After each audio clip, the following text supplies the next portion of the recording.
यही बात during the transmission जब चल रही थी, मुझे याद है आप भी कह रहे थे, कामरान शाही साहब के साथ आप बैठे थे, आप कहते भाई बना लेना, सादा अक्सरियत है तो शो कर दें अपनी। देखिए वो कहते हैं कि जो पीटीआई के लोग हैं वो बना लें। ये ऑफर क्या किया उनको? भाई या तो कहते ना आप हुकूमत बनाए हम आपके साथ साथ देते। बात यह है कि मुस्लिम लीग नून टेक्निकली सबसे बड़ी पार्टी है, बिल फेल वो बड़ी पार्टी नहीं है, क्योंकि 92 तो पीटीआई के मौजूद है। बिल्कुल एग्जैक्टली। और अगर वो अगर मुस्लिम लीग नून जो है वो कहते हैं आप बना ले, अगर आपके पास मेजोरिटी, पीपल्स पार्टी आप बना ले अगर उनके पास मेजोरिटी, ये हो नहीं सकता भाई जब तक दो नहीं मिलेंगे। या दो मिलेंगे या एक दो में तकसीम हो जाए। आपको ज्यादा चांस किसका लग रहा है वैसे? मुझे अगर पीटीआई में इख्तलाफ पैदा हो जाए और उसमें तकसीम हो जाए, 50 एक तरफ हो गए, 40 एक तरफ हो गए, तो फिर वो किसी एक जमात के साथ मिलकर हुकूमत बना सकते हैं। अच्छा, लेकिन जो केपी की हद तक उनकी जो ग्रुप बंदी हुई थी वो तो नाकाम हो गई, उन्होंने अली अमीन गंडापुर को नामजद कर दिया। गंडापुर का नाम आ गया ना, बात खत्म हो गई ना। मैं ये आपको बात कर रहा हूँ क्योंकि यहाँ हुकूमत डेडलॉक हो गया ना। बिल्कुल। दूसरी सूरत यह है कि अगर पीपल्स पार्टी और मुस्लिम लीग नून ये नाम लेंगी, हम सियासत नहीं बचा रहे, हम रियासत बचा रहे हैं, लेकिन ये एक दूसरे से टिड्डों मुखलिस नहीं है, नेचुरल अलायंस नहीं है। ये जाहिर है एक इनकी भी तारीख है बिल्कुल लड़ाई झगड़े की।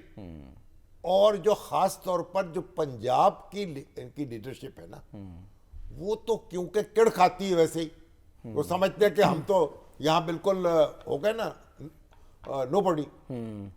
यानी मुस्लिम लीग नून जो है उसने पीपल्स पार्टी ही की जगह तो ली है ना पंजाब में। बिल्कुल। उसके आने से पहले तो पीपल्स पार्टी थी। अब और उसमें से पीपल्स पार्टी में से बहुत से लोग शामिल हुए पीटीआई में। अब पीटीआई जो है, अब मुस्लिम लीग नून के जो अक्सर पंजाब के रहनुमा हैं या कारकुन हैं, वो कोई राजी नहीं होते दिल से। अब उनको ये पिस्सू पड़ जाते हैं कि भाई ये वजीर आजम नवाज शरीफ साहब को कैसे मान लें, और यहाँ पंजाब में तो फिर उनकी हुकूमत होगी। अब वो कहते हैं भाई हमारी पॉलिटिक्स का क्या बनेगा, तो कोई दाव पेच लड़ाओ, इनकी हुकूमत भी बना दो, उसका मलबा भी अपने ऊपर ना गिरने दो। लेकिन शामी साहब पीटीआई को इससे नुकसान नहीं हो रहा कि जी आप बिल्कुल दो टोक के नहीं जी हमने तो बात नहीं करनी, कुछ नहीं करना, तो फिर नुकसान उठाएं। फिर पीटीआई को क्या नुकसान होना भाई? आप हुकूमत नहीं बना पा रहे। अगर फर्ज करें पीपल्स पार्टी के साथ एक फकीर जो है जो पहले लंगोट बांध के बैठा हुआ है उसका क्या उतारेगा? आप कपड़े क्या उतार लेंगे उसके? उसका क्या नुकसान होगा? वो तो पहले ही नहीं, उस वोटर का तो है ना जिसने इतने शौक से, वोटर ने दिया शौक से ना, 1,91,00,000 वोटर ने वोट दिया। उसको तो बड़ी मुश्किल, अब उसकी हुकूमत तो बन नहीं रही, अब उसका वोटर तो नाराज हुआ है आपके यानी हाजिर मौजूद से, तो मायूस भी होगा। नहीं मायूस क्या होना है, लेकिन असल बात यह है कि पीटीआई जो है वो उसका कोई दिलचस्पी नहीं है। अगर उसकी हुकूमत नहीं बनती ना बने। अच्छा, हाँ दोबारा कराओ इलेक्शन, फिर वहीं पे आके खड़े हो दोबारा करो, बैक टू स्क्वायर वन। तो वो तो बैठे पे उनको कहा रहा खटका ना चोरी का, दुआ देता हूं राहजन को।